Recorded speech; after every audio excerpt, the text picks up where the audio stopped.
A pleasure to meet all at last, and welcome back to HGN Season 3.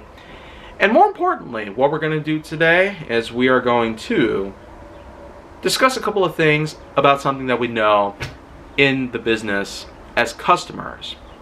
These are the kind of people that would regularly visit businesses, whether local or corporate level, as a way to invest in certain items and products that these companies offer. For example, I am a common customer at the following locations: Walmart, eBay, Quick Trip, Target, and who could forget Amazon.com. These are the 5 places that I have regularly visited on a mere daily basis, sometimes a bit too often at times. But that's because of a number of things.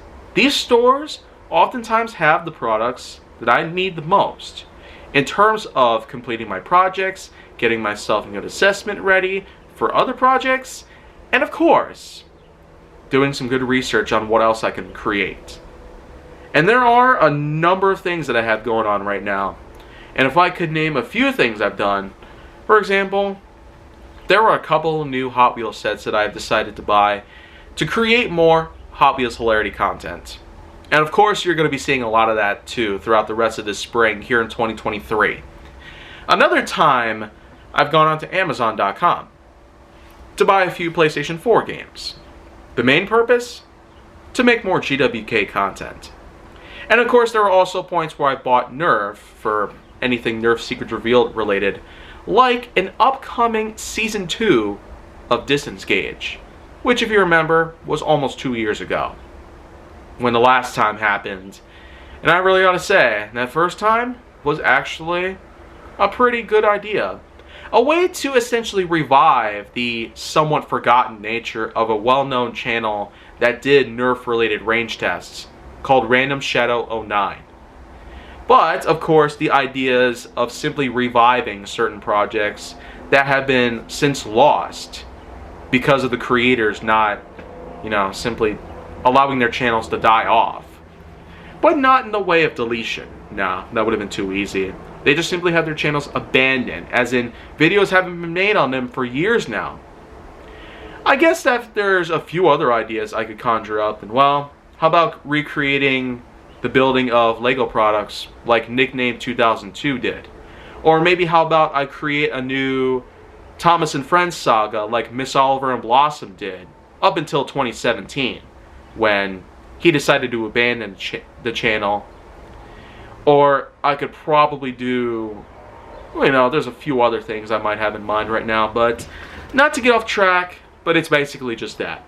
A customer is the type of person who regularly visits certain outlets, whether they're high-level corporate, or they're more localized, or they happen to be chains that are not quite as well known as these larger companies like McDonald's and Pepsi. But we certainly can't forget a number of other things that are also there. Customers can have different tastes, different products in mind, different shopping options, including payments like credit, cash, or even the usage of their phone. It's all thanks to certain things that have been done by the likes of Apple and eBay, as well as other such apps like Cash App and Venmo. So, of course, you have many different options for payment. But then if there's one big thing out there that really is important to know about customers as a whole, is that these are the kind of people who can regularly bond with these things. If they happen to see a certain thing that they really like and appreciate, then of course you can see them as being a potential profiter, allowing them to become a regularly scheduled visit customer by any means. And regularly scheduled visits to the same outlets can actually be quite helpful in allowing a certain business to grow.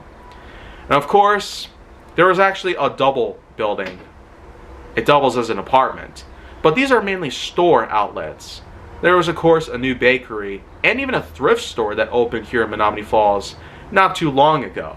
Both of these places are serving exactly what you think they are: vintage, collectible objects, and baked goods.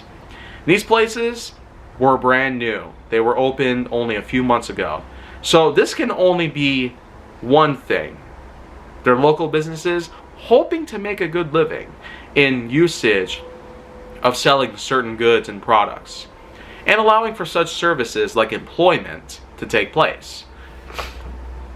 So of course, it would only make sense. If I myself were to visit these localized places, I have the opportunity to allow these places to grow. Even adding a tiny amount of money, let's say $10, could probably make all the difference. I could pay off their monthly bill. I can allow the people in there to keep putting food on their table. I can allow them to have their kids, if they have any, of course, to continue going to school. And there's a plethora of other things that you could do, basically, by giving your money to these people that are probably in desperate need of additional financial support from the public. That's basically just a good gist of what you can probably do in life. A lot of these larger companies, of course, they are raking in the cash on a daily basis. Such localized variations of high chains or well-known corporate level companies like Best Buy, Ace Hardware Store, Target, McDonald's, Burger King, Kohl's, Fleet Farm, and who could forget the likes of Culver's, GameStop, and JCPenney. But a lot of these companies are pretty much just a tip of the iceberg of what is to be expected in the township of Menomonee Falls. With almost 40,000 people according to the 2020 US Census, it only makes sense. A lot of these larger places here and there seem to be a big opportunity for all these different people to come in from different places in the state, as well as from out of state as well. So, not only has Menomonee Falls grown to such a point where it might as well be as big as a lot of other places I've been to, like Beaverton, Oregon, Arlington, Virginia, or Fort Myers, Florida. Some of these places may not be as well known as other high-end, cities that are more recognized, like in these states, for example, Porter, Milwaukee, Miami, and in Virginia, you got the likes of Richmond, and even the hometown itself of Washington, D.C. So at this very point in time, that's a good place to, I guess, call it an end right here. So if you want to see more, go down on my channel to make sure that you like, subscribe, comment, follow me on social media, and stay on the Hollywood side.